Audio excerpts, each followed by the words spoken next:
নমস্কার বন্ধুরা, আমি Rimpa. Rimpa Pramanik for Facebook page, Rimpa blog YouTube channel. তো সবাইকে স্বাগতম জানিয়ে আজকে আমি একটা ব্লগ শুরু করছি। তবে আজকের ব্লগটায় আমি কিভাবে কি রান্না করছি সেটা বলবো না। তবে হ্যাঁ, কি রান্না হচ্ছে, কি রেসিপি হচ্ছে সেটা একবার বলেই দিই। তো রান্নাটা হচ্ছে চিকেন কষা আর ঘি রাইস মটরশুঁটি দিয়ে।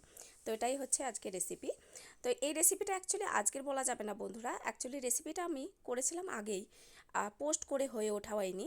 কারণ আমি বলেছি এই ভিডিওর লাস্টেরটা দেখুন কি হলো।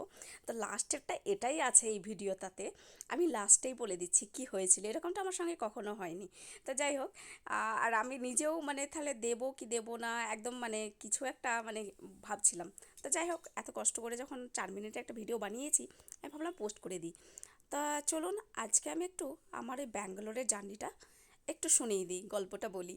বিয়ের পর যখন ফার্স্ট ব্যাঙ্গালোরে আসি, তো অবভিয়াসলি আমি জানতাম খালি বাংলা, আমার ল্যাঙ্গুয়েজ ছিল বেঙ্গলি।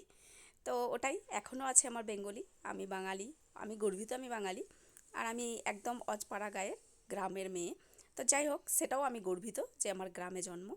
তবে হ্যাঁ, এটা বলি, শহরে আর গ্রামে মানে বসবাস করাটা আকাশ আর পাতাল তফাৎ থাকে। কারণ সত্যি শহরের জীবনযাপন একটা আলাদাই অনুভূতি, আর গ্রামের জীবনযাপন একটা আলাদাই অনুভূতি। তো যাই হোক, সব মিলিয়ে যারা একদম মানে খোলামেলায় জায়গায় থেকে অভ্যস্ত তাদের জন্য ভীষণ কষ্টকর। তো যাই হোক, আমি যখন ফার্স্ট এখানে এসেছিলাম, আমার জন্যও ছিল সেটা। আমার হাজব্যান্ড আমাকে মজা করতো কি, ব্যাঙ্গালোরে সবাই হচ্ছে বেশিরভাগ মানে হিন্দি টিন্দি, অনেকে হয় না জানলেও বলতে চায় না।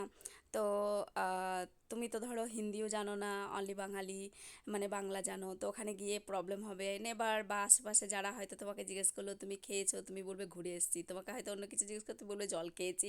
তো এইভাবে মজা করতো আমার সঙ্গে। তো যাই হোক, তো আজকে আমি সবকটাই বলতে পারি মোটামুটি ল্যাঙ্গুয়েজ, ভাঙাচোরা হলেও আমি বলে নিই। তামিল, কানাডা, ইংলিশ, হিন্দি যেটুকু পারি। পারফেক্ট কোনোটাতেই নয়।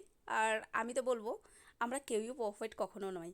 তা পারফেক্ট কখনো মানে হওয়া যায় না, বাট চেষ্টা করি হওয়ার জন্য। বাট ঠিক আছে, ভাঙাচোরা যেটুকু বলি ম্যানেজ করে নিতে পারি। I can talk English, I can work English. যাই হোক, তো এটাই ছিল গল্প। তো আমি কিন্তু বন্ধুরা, মজার বিষয় এটাই হলো, 15 দিনের মধ্যে কিন্তু আমি তামিল বলতে শুরু করেছিলাম, তামিল বলতাম।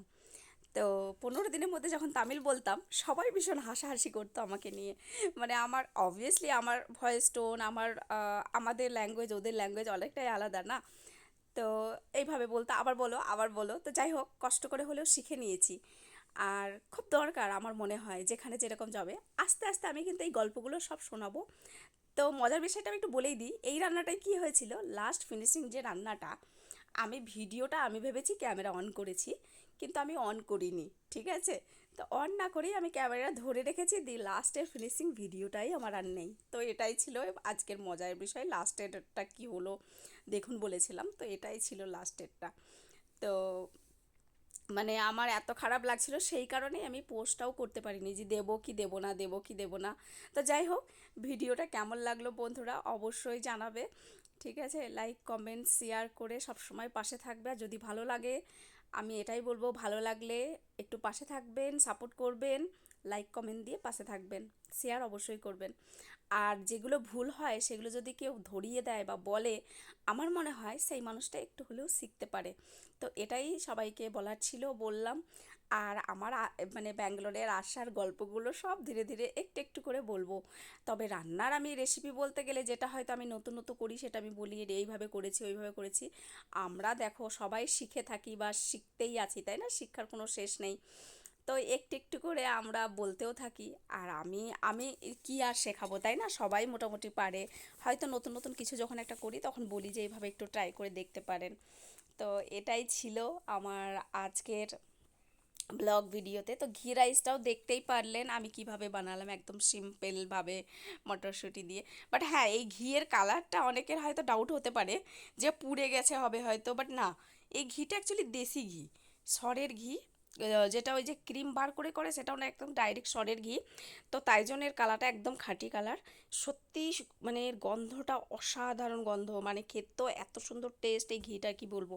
এটা বাড়ির থেকে নিয়ে আসা হয়েছিল যখন আমরা মানে বাড়ি গিয়েছিলাম। আমাদের তো এই বছরে ব্যাক টু ব্যাক দুবার বাড়ি যাওয়া হয়ে গেছে। যাই হোক, তো ভিডিওটা কেমন লাগলো অবশ্যই জানাবেন। সবাই ভালো থাকবে, সুস্থ থাকবে।